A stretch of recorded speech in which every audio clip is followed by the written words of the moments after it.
Morning. Thanks for joining us for this panel on the future of foundation models. I'm Carolyn Ujcic. I'm the Director of AI Services within Google Cloud Consulting. So I'm really excited here today. We've got an awesome set of panelists here to talk about the future of foundation models. So while people are still filtering in, if you could find your seat, just so we can go ahead and get started.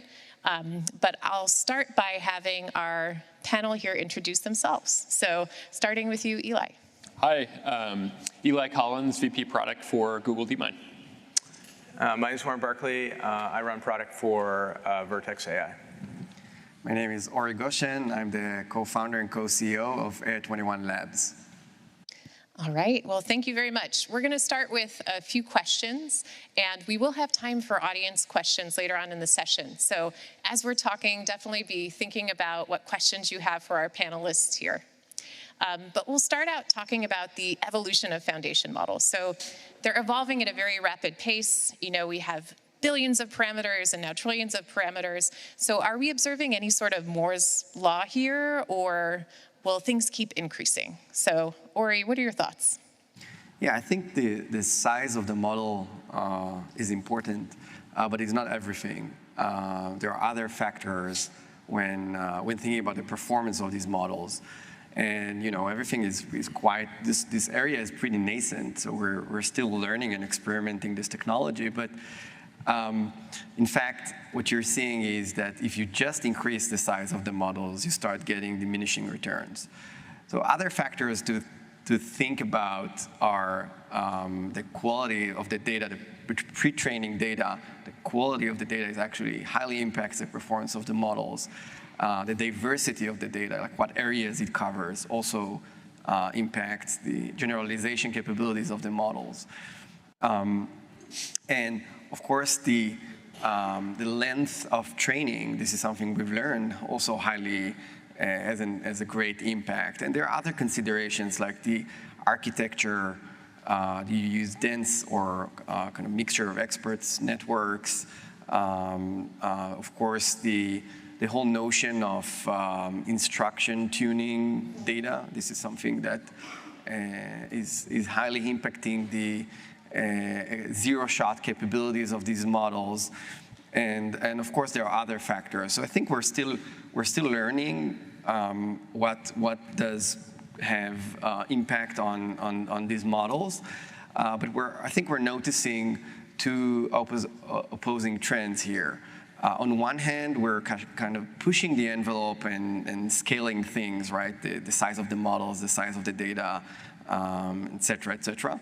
On the other hand, the other trend we're seeing, we're trying to take these smaller models, more efficient models, trying to see to maximize their capabilities and see what can we do with them, having other considerations in mind like costs and latency. Great, thank you so much. Another area where I'm getting a lot of questions from different companies is around task-specific foundation models. So Ori, I'll start with you and then love to hear Warren's thoughts as well. Sure, we're seeing, especially in the enterprise, where these foundation models are being used in specific contexts, like for specific use cases. We're seeing a lot of demand for task-specific models. It means models that are highly optimized for specific tasks, like summarization or grounded question answering or paraphrasing or what have you. So when you think about that, then you can actually use much smaller models, which are cheaper to serve and are faster. And in many cases are actually more accurate. They tend less to hallucinate.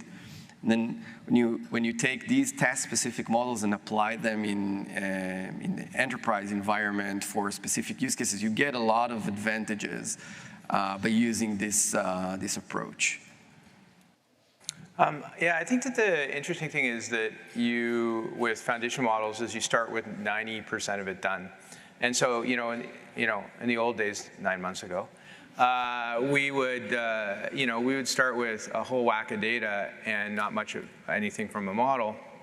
And now if you start with these models that have billions of parameters, you can then end up tuning them to be more task specific and then distill them down into smaller models. And so starting with slightly bigger, almost done, is way faster than trying to do it from the ground up necessarily. And so we've seen a lot of customers doing stuff like that, where they have something, they test it out, it works really well, and then they want to distill it down to something smaller that's cheaper and faster.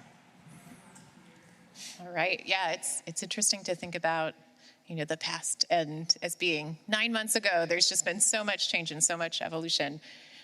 Another area where I often get questions is around industry-specific foundation models. So any additional thoughts on that beyond what you've shared around the task-specific models?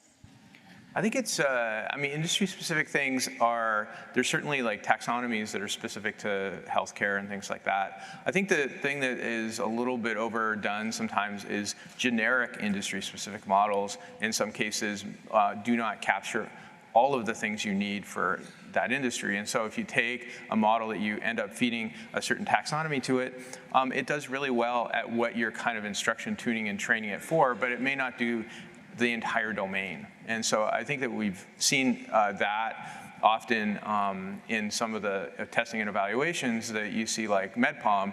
It works really well for summarization and things like that of medical types of stuff.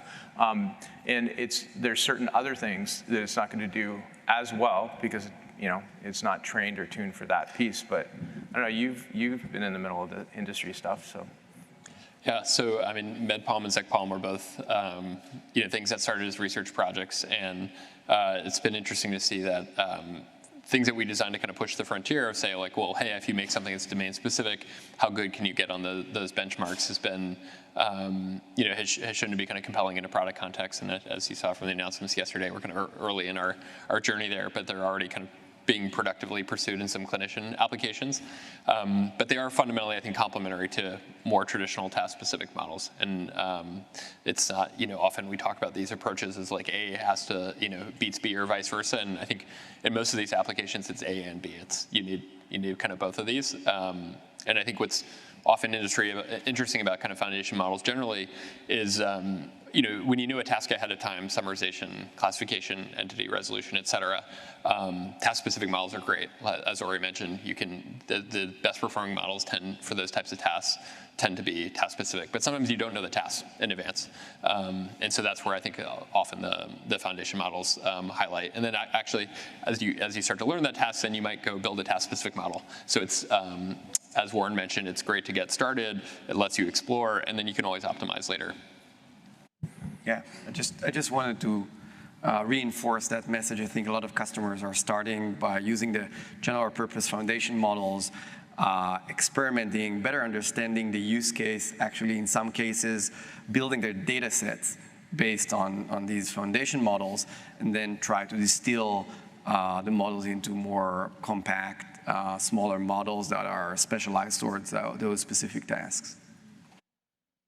All right. Well, this next question, I'd love to hear from all of you, but what's your perspective on where foundation models are headed for businesses in the enterprise? I'm sure you're having a lot of great conversations here with customers and different organizations. So where do you see it headed from an enterprise perspective? So I think there are a lot of different aspects to be covered, but one common theme we're noticing is around reliability. How can we reliably deploy these models in production? And because these are kind of new kinds of beasts, right? These are statistical models. We can't, they're not deterministic by nature. So I think it becomes very challenging to start managing. It's a kind of a new paradigm in the enterprise, especially when you cannot predict the output in advance. So it requires this shift in the mindset of how do you interact, how do you work, how do we deploy these models in production settings. So I think reliability is just a key aspect that is very important for enterprises. So it's being manifested in their needs to put a lot of guardrails in place, right? There are many industry is that the cost of doing mistake is high. Like if we're thinking about this vision of having this financial advisor or medical advisor or legal advisor, we can't have these systems make ridiculous mistakes. So reliability becomes a super important factor, and there are various ways to address this. And I think this is going to be a key area for seeing more and more successful deployments in the enterprise. And in fact, in AI21, that's the area we took as a focus area for the coming years. Yeah, I think, so my son just started engineering this year, and he called me last night and said, why do I have to learn differential equations? And I'm like, because you do. And he goes, you don't understand, Dad. Like, I use BARD and do some pretty cool math, and I was able to get answers out of it. And so why do I have to? I'm like, well, it's just write a passage, son. You just have to do it. But I think that the reason I tell this story is because really, in his view and in the view of a lot of folks, what this has done is allowed you to put a flashing cursor in front of business people and given them the power of foundation models. And that's a big deal, right? And so I think one of the things that we've seen, certainly as this has grown, is that people who are customers and enterprises who are really having success with this are going into the businesses and saying, here's a flashing cursor, and here are some guardrails for that flashing cursor, drive it. And what you'll find is that people who understand the business tend to get better responses and better inference out of the model than people who don't. And so this is one of the things that we're seeing, and I hate to say the word democratization, but it does feel very much like that, where people are driving this into the business and taking this super powerful technology that did require you to have significant math and understanding skills to be able to use into people who are like, I just want to get my business stuff done. And I don't think it trivializes it too much. And we've seen this happen with some banking customers we have, retail customers. It's not always the digital natives who are doing this right now. This is happening within lots of different industries. As a son of a math teacher and co-lead for BARD, I am happy to tell your son to I will send him to you. Differential equations. I think one of the interesting things going on right now is there's something, in one sense, that's really kind of just a continuation of what we've done as an industry before. Like BERT, I think, had 40 million downloads last month. It's been around for years. All of these traditional NLU tasks, sentiment analysis, entity resolution, classification, et cetera. Like, these are well-known things. Businesses and companies have been adopting them for a long time. But there's also something different going on. And so I think foundation models give us a little bit of a language to talk about what's different. So if you think of like what it is now, it's kind of a new type of building block where you have the ability to compute things and the data kind of embedded into one unit. It's a new Lego brick to kind of use a term phrase that we didn't have before. And I think there's some aspects of that are kind of new and interesting that kind of will drive some of the enterprise use cases. So if you think of, for example, code generation, it's just started to work. And if you think, well, what's downstream of code generation? Well, tool use and API use. And if you think about all the advancements we've made on, to Ori's point, that it's just not about the number of parameters. It's, there are these other components of the model, whether it's like the fine tuning or grounding. In the case of, companies grounding on their internal proprietary databases or doing their own fine tuning, like these are all things that are more relatively new. And I think make the kind of models that we see now much more interesting building blocks for new types of experiences versus kind of better versions of things that we've always done before. And I think you're starting to see actually with some of the kind of the new companies like Ori's, as well as some of the demos that you saw yesterday. People are figuring out how to apply those new capabilities to the products that we have. People are figuring out how to build new products with that. And I think we're going to see more of that. That's really going to be, if you think about where kind of foundation models are headed, it's going to be kind of less of what we used to see before, which is, again, still very valuable and often the best way. It doesn't necessarily get a lot of press, but often the best way to achieve something. And more of these new types of things. That new experiences that we couldn't do before, primarily by using foundation models as building blocks as larger systems versus just thinking of the model itself as the product.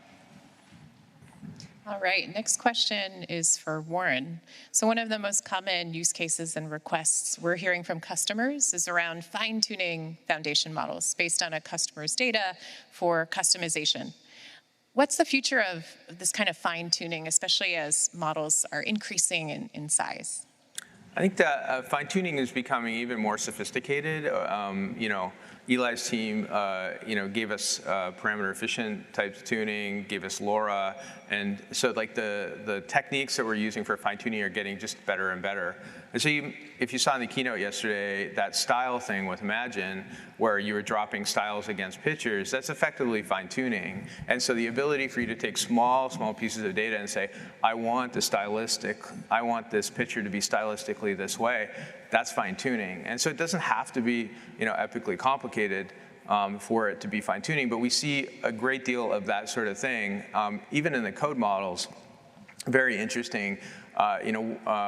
Is I want to tune to my data and my styles of my code and the types of modules that I do and the security practices and things like that. And then, it doesn't take a great deal of data for you to basically fine-tune the model so it understands that. And so we're seeing quite a bit of people doing that with very small amounts of data, being able to have, pretty large effects on the behavior of the model and doing that. And so, the research and DeepMind teams helped us build adapter models, which are these small models that sit within your customer tenant that you can actually use as basically a mask to the parent model. And that is how we do fine tuning, and that's how we kind of protect your data and your IP, is to keep it within the customer tenant. And there are techniques like that that allow you to do, and experiment and throw data at things without you having to worry that somehow that's going to leak into some other place. And so we're seeing a lot of people playing with that right now. And those tools are still evolving too. So.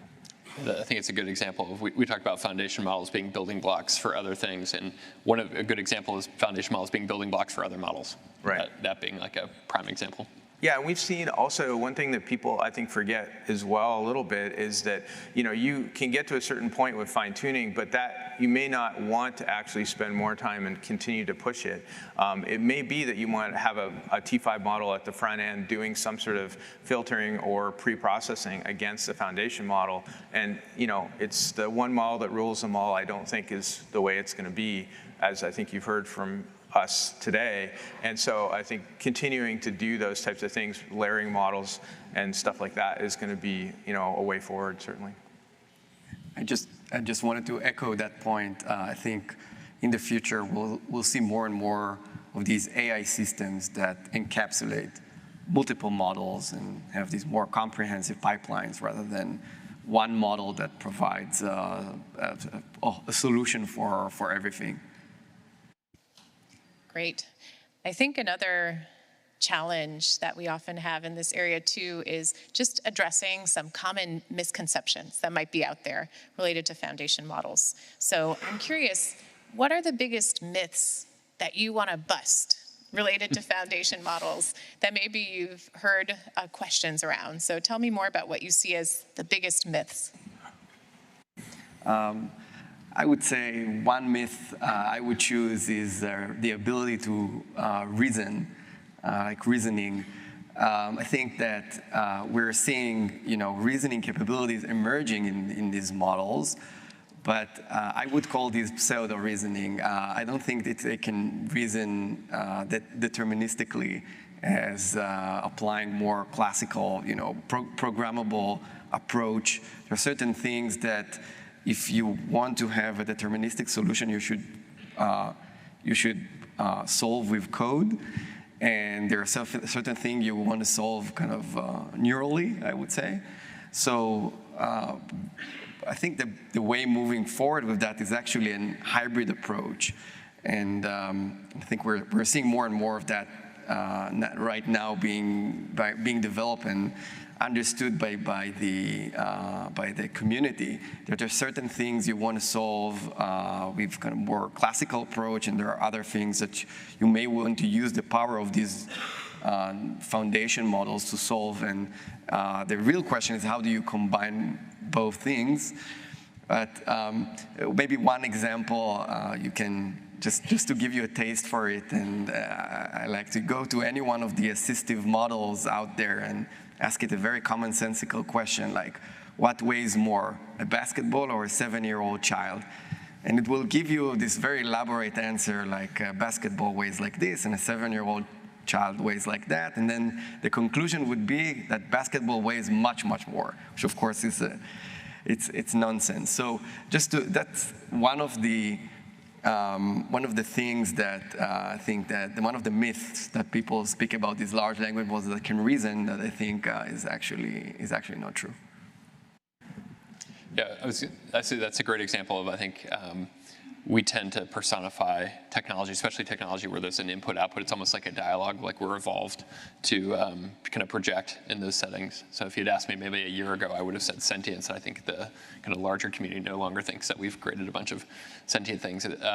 But generally, I think you really have to, and it's hard because we all have our kind of implicit biases that we approach this stuff, but you really have to not personify, if your mental model for the models is a human, you're going to miss the capabilities, right? Because they do these amazing things that, they're kind of superhuman in a lot of tasks, but as Ori mentioned, they're, subhuman in many obvious ones. And so that, for us, feels discontinuous because, we expect it, we're kind of normalized to the task performance of humans, but there's nothing that says that models are going to be human-like in terms of their distribution of performance. There's going to be some things they're amazing at, some things are they're not, and I think kind of starting to normalize to the capability of the models versus like use people as the kind of benchmark leads us astray. Yeah, mine's kind of like the whole one model to rule them all thing. I think that's like a huge myth, and so you get a lot of people doing weird things with models like, hey, I want to use it for translation. There's probably a place for that, but there are very, very, very, very good translation models out there that are much, much cheaper, which is the other pieces that I feel I see. I was talking to a customer, and they're doing something where they're going to have to touch basically 300 million pieces of data every month to do this thing they want to do with foundation model. And I'm like, have you guys looked at what that's going to cost? And they're like, no, and so I added it up for them, and it's like 50 million a year. And I was like, oh, that's like 15 times our IT budget. I'm like, yeah. So I think that there are like better, cheaper, faster models that exist out there, and that you don't need to use a hammer to put a screw in a lot of cases. And so we see quite a bit of that.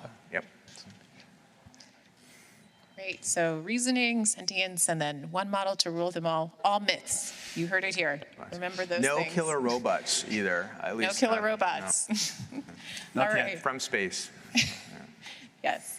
But another question that I think might be really interesting for this audience as well, what has surprised you the most about foundation models, especially as we've seen greater adoption and application in the enterprise?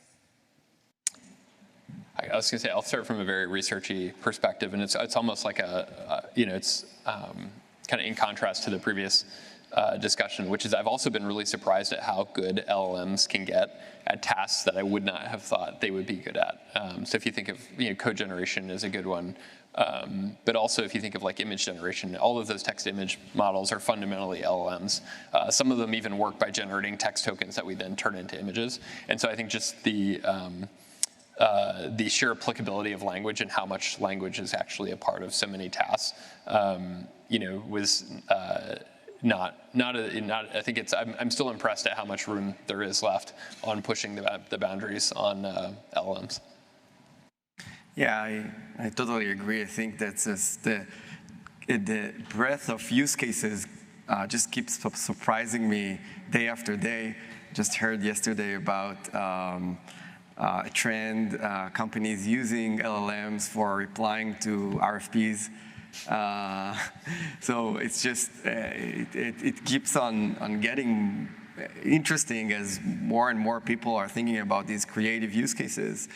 I think one of the things I was surprised by is just seeing how these are actually very good for ideation. It's more about the human and models kind of interaction. How like a person would take him maybe, and maybe even multiple people would take them a couple of hours to kind of clarify or crispify a few ideas versus a person works with these models, just in a few minutes gets really good ideas. So ideation is an interesting one that I wasn't expecting from foundation models.